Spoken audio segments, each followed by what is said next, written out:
Turn the caption on. Subscribe, like, and share. Use hashtag in the comments section below. Hero Tales from History by Smith Burnham. Moses, the greatest lawgiver and the meekest man. Long ago in the land of Egypt there lived as slaves to the Egyptians a race of white people called the Hebrews. There were so many of them that the Egyptians began to be afraid that they would overrun the land.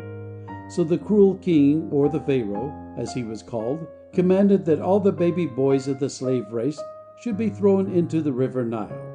But one little child escaped this fate, for his poor slave mother disobeyed the king and hid her baby in the hut. When he was 3 months old, his mother was afraid she could not keep him quiet any longer. So she made a basket and plastered it inside with pitch so that it would be watertight and float like a boat. Into this basket boat she put her baby. The mother set the strange little boat on the edge of the river Nile, among the tall reeds called bulrushes, very near the palace where she knew the king's daughter came every day to bathe. It was a cool spot, well guarded and safe from the terrible crocodiles that lived in the Nile. After making sure that the little boat would not sink, the mother went back to her work, leaving her daughter Miriam to see what became of her baby brother. Just as the wise mother had planned, the princess soon came with her ladies in waiting, and spied the cradle basket rocking on the waves near the shore. She told one of her maidens to bring it to her. The king's daughter knew too well of her father's command to drown or kill all the boy babies of the Hebrew slaves. So when she found a baby crying there, she pitied the poor mother who had obeyed the king by putting him in the river, still fondly hoping to save his life. When the Pharaoh's daughter saw the babe, she said, "This is one of the Hebrews' children." There was a pleading look in the face of the little child. He seemed to ask the princess to take him in her arms. The princess herself was married, but she had no children. That baby, smiling through his tears, touched her mother heart. How could she help saving this little life from her father's cruel law by claiming him as her own? Just then Sister Miriam bowed before the princess and said, "Shall I go and call to thee a nurse of the Hebrew women, that she may nurse the child for thee?" The king's daughter was pleased and said, "Yes, go." So the happy sister ran and brought her mother to the great stone palace of the Pharaohs. Then the princess said, as if the mother were only a child's nurse, "Take this child away and nurse it for me, and I will give thee thy wages." So besides saving his life, that mother was royally paid for taking care of her own son instead of working as a slave out in the hot sun.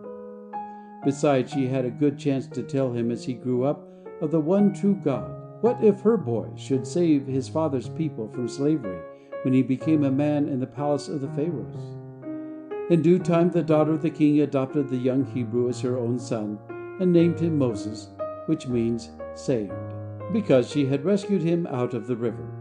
When Moses was old enough, he went to live with his royal mother, where he was educated in all the wisdom of the Egyptians, who at that time, nearly 4,000 years ago, were the most learned people in the world. Although he studied in the college of the priests, who believed in the sun and moon and many other gods, Moses never forgot what his mother had taught him about the true God. Young Prince Moses had a great deal to do while he was growing to manhood. He is said to have become commander-in-chief of the Egyptian army that conquered the black and savage race living 1,000 miles up the Nile.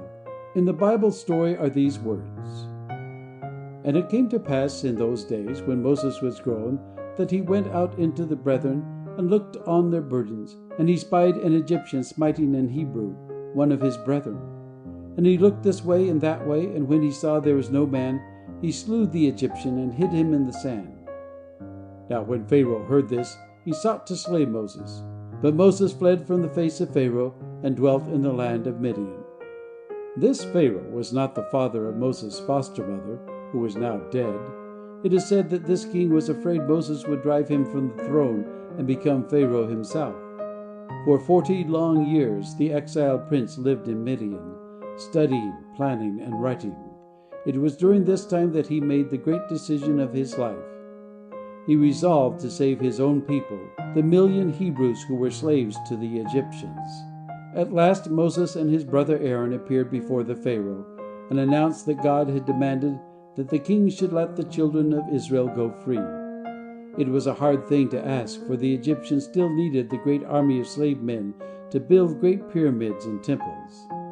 The king refused, and consented and refused again, until plague after plague was sent upon the land of Egypt.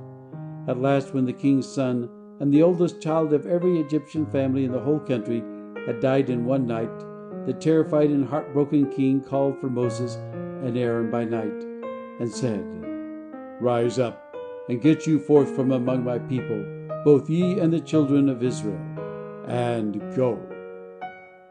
And the people took up their dough before it was leavened, their kneading troughs being bound up in their clothes upon their shoulders. This going out of the Hebrew people, bound for the Promised Land, nearly 4,000 years ago, is called the Exodus. To this day it is celebrated by the Jews every year as the Passover. When the Pharaoh realized that the great stone temples and pyramids of Egypt might never be finished, he was afraid because he had let the slave people go. So he ordered out his horses and chariots and drove hard after them till he caught them encamped beside the Red Sea. The frightened Hebrews began to cry and accuse Moses of deceiving them and leading them out into a great trap to be killed like a million helpless sheep by Pharaoh's army. But Moses told the wailing crowds not to be afraid. Before the king's horses and men caught up with them, a strong east wind came up and kept the tide from running in, thus leaving a bare sandbar right in front of them across the arm of the Red Sea. Moses commanded the people to march over as on dry land, an order which they lost no time in obeying. Then the Pharaoh and his horsemen came up behind and drove harder after them upon the sandbar. But the heavy chariot stuck in the mud beneath the sand, and when the Egyptians reached the middle, the wind changed, and the tide which had been held back so long rushed in and drowned Pharaoh and his army.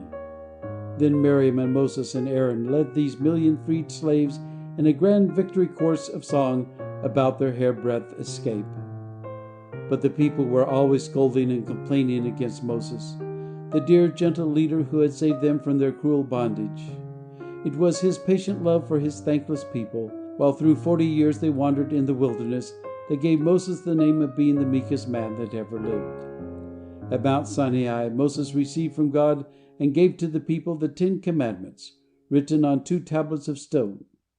He spent his time during the long years of wandering in the wilderness in planning the laws and religion for his beloved people.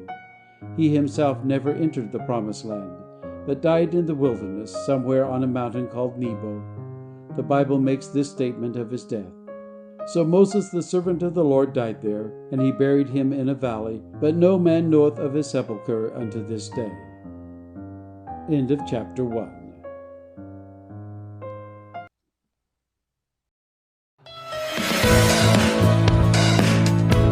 If you haven't subscribed this channel, then click on subscribe button and press the bell icon. Now you won't miss any video.